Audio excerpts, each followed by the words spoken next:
여러분 안녕하십니까? 이 시간에는 역대하 28장 말씀 중심으로 드리겠습니다. 아하스 왕이 16년 동안 유다 나라를 다스렸습니다. 그런데 그 왕의 정치는 하나님을 떠났습니다. 그리고 우상을 섬기고 성전에는 이방 신상을 세워 단을 쌓고 그렇게 섬기는, 하나님 보시기에 아주 악을 행한 왕이었다고 기록되어 있습니다. 여러분, 역사는 이렇게 남아있죠. 그 사람은 지금 이 세상에는 없지만은 그 사람이 이 세상에서 어떻게 살았느냐 하는 것은 이렇게 기록이 있잖아요. 또 그 기록을 통해서 우리가 알지요. 그런데 지금 그 사람이 살고 있는, 영원히 살고 있는 그곳에서 자기가 이 땅에서 어떻게 살았느냐 하는 삶이 다 나타나고 있습니다. 하나님을 떠나고 죄 가운데서 살았던 그 삶으로 인하여서 영원한 죄의 형벌 가운데서 지금 살고 있습니다. 우리들의 삶도 영원히 남지요.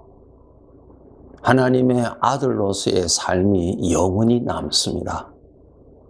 그것을 우리가 알고 더욱 하나님 잘 섬기는 삶을 이렇게 쌓아가도록, 그러한 삶이 기록이 되도록, 그것이 장차 우리가 천국에서 살 때 영광이 된다고 하나님께서 우리에게 알려주셨습니다. 여러분, 우리의 신분은 하나님의 아들입니다.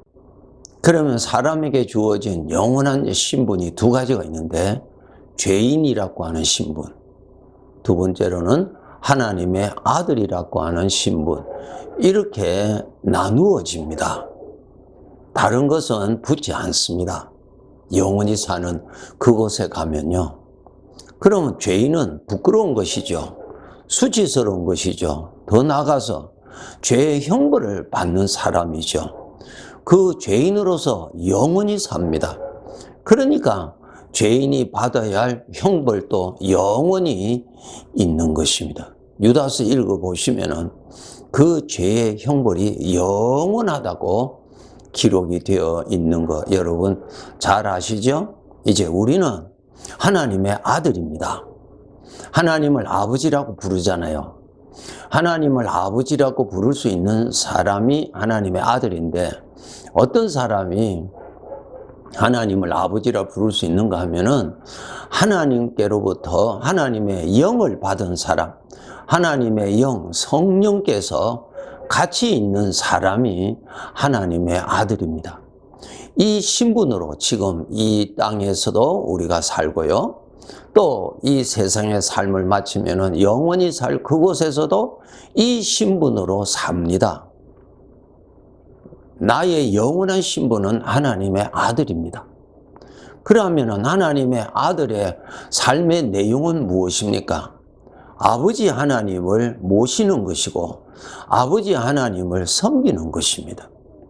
이것이 우리의 삶의 본분입니다. 잊지 마세요.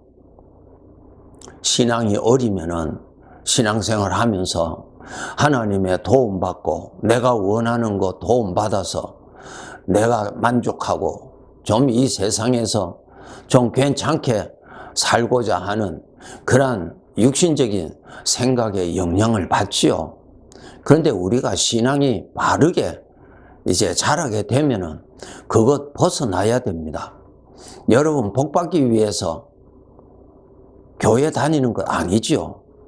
하나님의 아들이니까 아버지를 모시는 것이고 아버지를 섬기는 것입니다. 여러분, 이것을 아시고 하나님의 아들의 신분으로 충실히 사셔야 됩니다. 하나님의 아들, 하나님께서 구원받은 이스라엘 백성들에게 너희는 나에게 장자다 그랬어요. 장자. 장자의 특징이 무엇입니까? 아버지를 모시고 사는 사람이죠. 그래서 우리가 장자이기 때문에 아버지의 영, 성령께서 주님의 영이 우리에게 계시는 것입니다. 그거 꼭 아시고 사셔야 됩니다. 신분을 알고 사셔야 됩니다. 우리는 하나님의 아들로서 영광을 받을 길이 무엇입니까? 아버지를 잘 모시는 것입니다. 아버지를 잘 섬기는 것입니다. 그런데 우리가 신앙이 자라지 아니하면은 장자이기 때문에 아버지의 영은 오셨는데 아들은 아버지의 영이, 주님의 영이 오셨는지 안 오셨는지, 함께 계시는지 안 계시는지 모르고 지낸단 말입니다. 그러하면은 아들로서 아버지를 잘 섬기는 거 아니죠. 불효죠. 아버지가 계시는데도 아버지가 계시는지 모르니까 아버지 없는 사람처럼 내가 주인 노릇하고 내 성질대로 다 내고 내가 기뻐하는 대로 살고 이렇게 살아간다면은 아버지가 보실 때는 불효죠. 아버지께 관심이 없고 아버지를 모시고자 하는 것도 없고 아버지의 마음을 즐겁게 해드리려고 하는 마음도 없고 아버지 중심으로 살려고 하는 것도 없고 아버지가 계시니까 조심해야 되겠다고 하는 아버지에게 최소한의 태도도 가지지 않고 이것은 불효이죠. 불효. 우리가 이렇게 살아서는 아니 됩니다. 우리는 하나님의 아들입니다. 여러분 마태복음 1장에 보시면 족보가 나오죠. 여러분 나라는 존재 위에 계속 올라가시면은 하나님 아버지가 계시잖아요. 이것 아셔야 돼요. 자기 뿌리를 알고 살아야죠. 뿌리. 내가 누구인가를 알고 살아야 내가 어떻게 살아야 되는가가 나오고 나의 장래가 어떻게 될 것인가를 알 수 있잖아요. 나의 족보를 아셔야 돼요. 영적 족보를 아셔야 돼요. 나라는 존재의 제일 위에는 하나님 아버지가 계시죠. 네. 이것을 잊지 마시고 아버지 앞에 좋은 아들로서 살아야 합니다. 아버지를 기쁘시게 하는 그러한 자로 살아야 됩니다. 그러면은 아버지 앞에 좋은 자식으로 살려면은 아버지를 알아야 됩니다. 여러분 산이 멀리서도 보이고 가까이서도 보이는데 그 차이점이 무엇입니까? 멀리서 보이는 산은 내 마음에 감동을 주지 않습니다. 그런데 그 산을 가까이 갈수록 내 마음에 감동이 일어납니다. 야, 산이 좋다. 그 산의 아름다움을 보고 감탄하죠. 그 산을 사랑하게 되죠. 마찬가지로 하나님을 멀리서 이렇게 보는 사람은 아주 간단하게 하나님 계신다. 하나님 나 창조하셔서 그리고 하나님 내 아버지야. 예수님이 나 위해서 십자가에서 죽으셔서 그래서 내가 구원받았어. 아주 입으로는 바르게 말을 하는데 그 마음은 멀리 있습니다. 마음의 감동이 하나도 일어나지 않아요. 그러면은 우리의 삶은 마음의 것으로 살고 있거든요. 마음의 감동을 받아야 사랑이 나오고 헌신이 나오고 기쁨이 나오고 찬양이 나오죠. 그런데 멀리 있을 때는 마음의 감동이 전혀 일어나지 않습니다. 찬양을 해도 입만 찬양하고 마음은 찬양하지 않죠. 말씀을 들어도 귀는 듣지만 마음은 듣지 않아요. 이것은 하나님과 마음의 거리가 멀리 있어서 그러한 것입니다. 하나님하고 멀리 있다는 말은 육신의 것, 세상의 것하고 가까이 있다라고 하는 뜻입니다. 하나님의 아들의 아름다움은 이 세상의 출세가 아니고 부귀 영화에 있는 것이 아니고 아들로서 아버지 잘 섬기는 효자라고 하는 말이 가장 영광스러운 것입니다. 영원히 효자라고 하는 그 영광은 그에게 주어질 것입니다. 이것을 알아야 됩니다. 그래서 여러분, 아버지를 잘 섬기는 아들로 살기 위해서는, 그렇게 살아가게 하는 그 방법은, 그렇게 살아가게 하는 원동력은, 내가 하나님을 가까이 하면 가까이 할수록 내 마음은 하나님을 자원하게 섬기고 하나님을 기뻐하고 하나님의 사랑을 깨달아서 사랑을 받게 되고 나도 사랑하게 되고 스스로 하고 싶어하는 자원하는 마음, 자원하는 감동이 일어납니다. 그 자원하는 감동의 능력으로 의를 위하여 핍박을 받기까지라도 주님을 사랑하는 것이 더 좋고 더 귀하고 더 즐겁고 더 행복이 되는 것입니다. 하나님 섬기는 것이 무거운 멍해가 아닙니다. 하나님을 섬기는 것이 멍해라면 마음이 멀리 있어서 그러한 것입니다.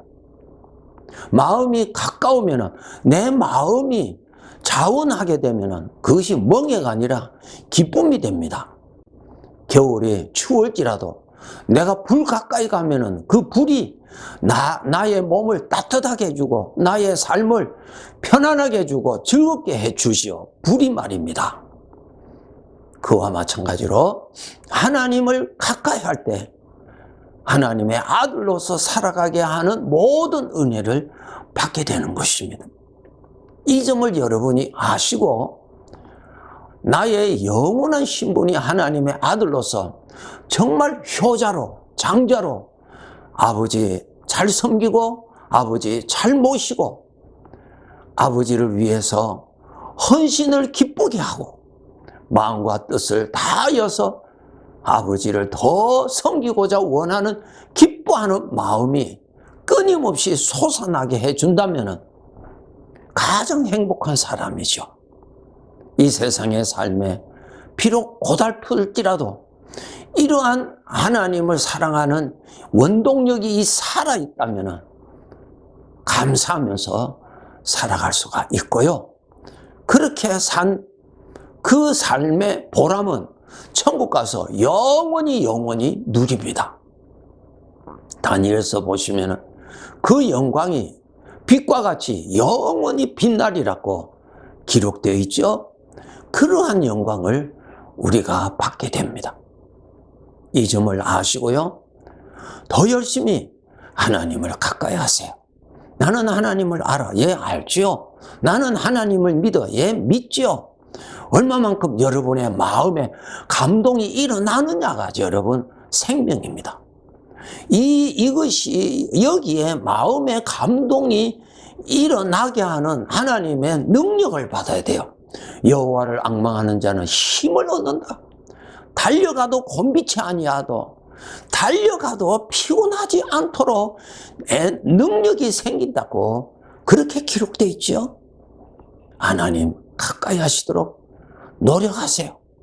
그것이 이 세상에서 나를 행복하게 만들어주는 아주 열쇠입니다.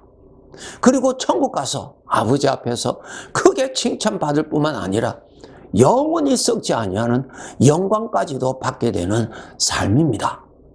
하나님 가까이 합시다. 문제 가까이 하지 말고 이 세상을 가까이 하지 말고 하나님을 가까이 해서 하나님의 아들답게 살아서 좋은 아들이다. 귀한 아들이다. 예, 이것이 아주 영광스러운 표현이죠. 우리 천국 가면 전부 하나님의 자녀들이 살 것입니다. 자녀들 중에서 효자는 가장 영광스러운 명예가 되는 것입니다.